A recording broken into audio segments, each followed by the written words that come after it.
कामोठे परिसरात सुरक्षा रक्षकाकडून 3 अल्पवयीन मुलींचा विनयभंग।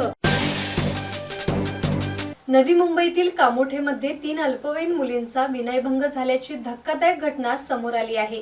कामोठेतील इमारतीच्या सुरक्षा रक्षकाने सोसायटीच्या पार्किंगमध्ये 3 अल्पवयीन मुलींचा विनयभंग केलाय।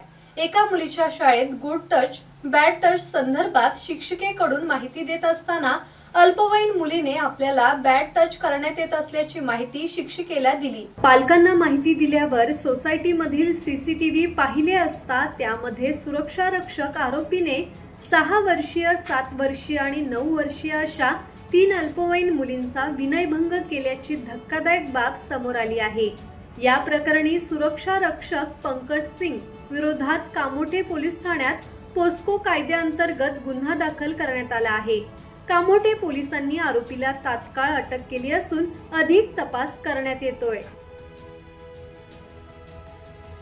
कामोठे पोलीस स्टेशनच्या हद्दीमध्ये पोक्सो आणि विनयभंग BNS कलमांतर्गत गुन्हा दाखल झालेला आहे। त्यामध्ये त्या इमारतीच्या वॉचमननी त्यात म्हणजे छोट्या मुली 3 मुली आहेत ज्यांना बॅड टच केलेला आहे। त्या मुलींना जेव्हा शाळेत गुड टच बॅड टच विषयी माहिती शिक्षकांनी सांगितली त्यावेळी त्या मुलींनी त्या शिक्षकांना सांगितलं की अमुक अमुक म्हणजे जो आरोपी आहे पंकज अजय सिंग तो आम्हाला बॅड टच करतो असं मुलींनी सांगितल्यानंतर पालकांनी खात्री केली तर सीसीटीव्ही मध्ये अशा प्रकारचा प्रकार आढळून आला। त्यावरून गुन्हा दाखल करून आरोपीला आम्ही तात्काळ अटक केलेली आहे।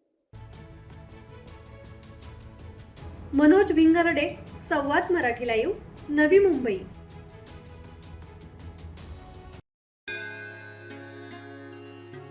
श्री गणपती संस्थान महड, तालुका खालापूर, जिल्हा रायगड। श्री वरद विनायकाच्या भक्तांसाठी भक्त निवासाची सोय, स्वच्छता आणि 24 तास गरम पाणी, सीसीटीव्हीची नजर। आगाऊ नोंदणीसाठी संपर्क करा 02192 26 69 12 72 76 47 38 54।